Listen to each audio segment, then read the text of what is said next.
أعوذ بالله من الشيطان الرجيم بسم الله الرحمن الرحيم.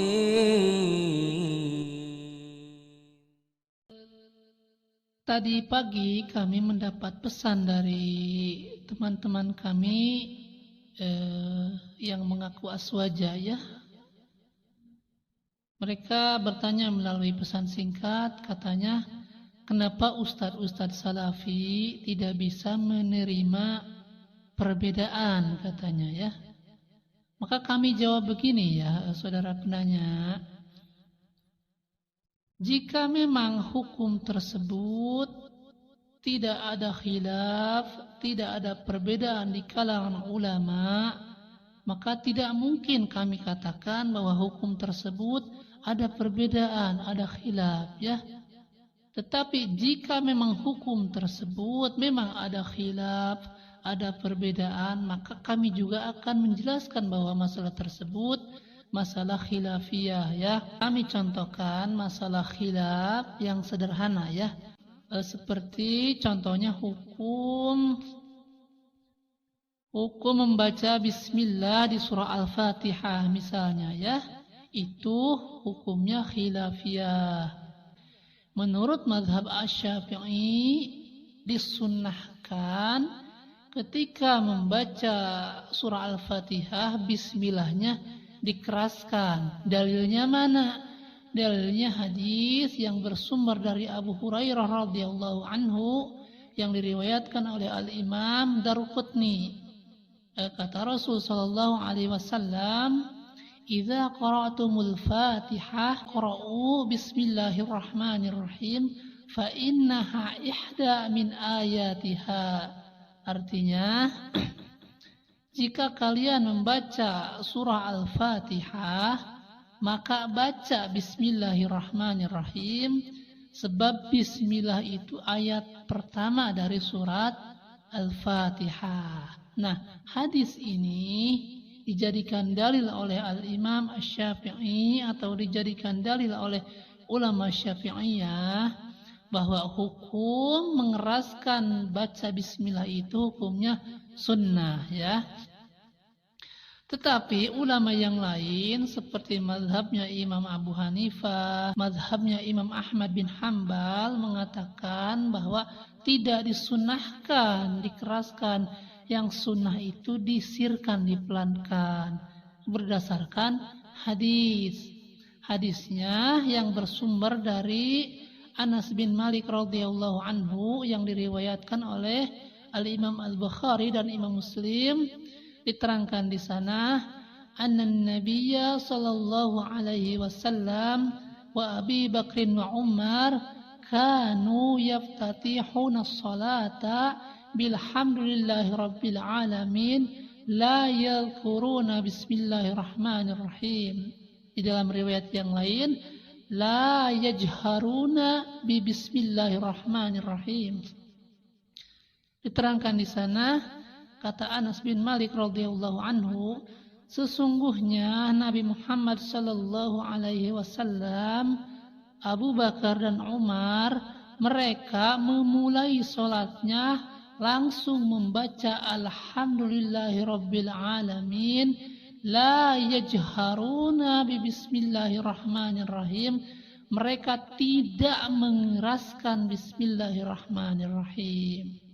Nah, hadis ini dijadikan rujukan oleh mazhabnya Imam Abu Hanifah dan mazhabnya Imam Ahmad bin Hambal bahwa ketika membaca surah Al-Fatihah, membaca bismillahnya disirkan, dipelankan ya.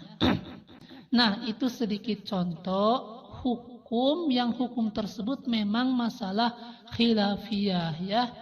Tetapi tidak semua hukum masalah khilafiyah ya. Tetapi masalah hukum musik, hukum tahlilan, itu siapa yang berbeda pendapat? Mazhab Syafi'i tidak tahlilan, mazhab Maliki tidak tahlilan, mazhabnya Imam Ahmad bin Hambal tidak tahlilan, mazhabnya Imam Abu Hanifah juga tidak tahlilan ya. Bahkan di dalam kitab-kitab mereka membuat makanan di keluarga mayit, hukum kumpul-kumpul di keluarga mayit, para ulama mengatakan hukumnya bid'ah. Baik di ulama Syafi'iyah, ulama Malikiyah dan lainnya ya. Ulama Syafi'iyah mengatakan ma yaf'aluhu an-nasu minal ijtima' 'inda ahli al-mayyit wa sun'i'at ta'am minal bid'il munkarah. Adapun kebiasaan masyarakat berupa kumpul-kumpul di keluarga mayit dan membuat makanan, maka hukumnya bid'ah yang munkar. Itu di dalam I'anatul Talibin, kitab ulama fikih mazhab Syafi'i. Kemudian ulama dari mazhab Maliki, Syekh Muhammad Ulaisi al-Maliki mengatakan, wa amma jam'un nasi ala ta'ami baitil mayyiti fa bid'atun makruhatun illam yakun fil warasati saghirun wa illa fahuwa haramun. Adapun mengumpulkan orang untuk makan di keluarga mayit, di rumah keluarga mayit, maka hukumnya bid'ah yang dibenci jika yang meninggal tidak mempunyai anak kecil. Adapun jika yang meninggal itu mempunyai anak kecil, maka membuat makanan itu fahuwa haramun, hukumnya haram. Jadi tidak setiap hukum-hukum masuk ke masalah khilafiyah, tidak ya. Ada memang yang masuk ke masalah khilafiyah dan ada juga yang bukan masalah khilafiyah ya. Seperti hukum tadi yang kami sebutkan, memang itu terjadi khilaf. Hukum membaca bismillah di dalam surah Al-Fatihah terjadi khilaf. Kemudian hukum qunut subuh terjadi khilaf. Hukum batal wudu menyentuh istri terjadi khilaf. Tetapi untuk masalah tahlilan, masalah musik, mazhab siapa yang membolehkan, yang menghalalkan? Jika masalah tersebut atau hukum tersebut tidak ada khilaf, tidak ada perbedaan di kalangan ulama, jangan disebutkan khilafiyah ya. Khilafiyah itu yang ada dalilnya. Ini mengatakan haram, ini dalilnya. Yang ini mengatakan boleh, ini dalilnya.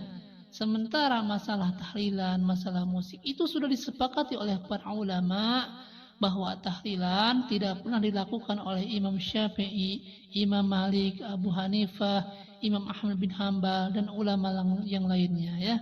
Begitupun musik, para ulama mazhab Syafi'i, Maliki, Hanafi, Hambali, Imam Bukhari dan seterusnya, mereka juga mengharamkan musik ya. Jadi jangan sedikit-sedikit, oh ini masalah khilafiyah. Tidak bisa seperti itu ya.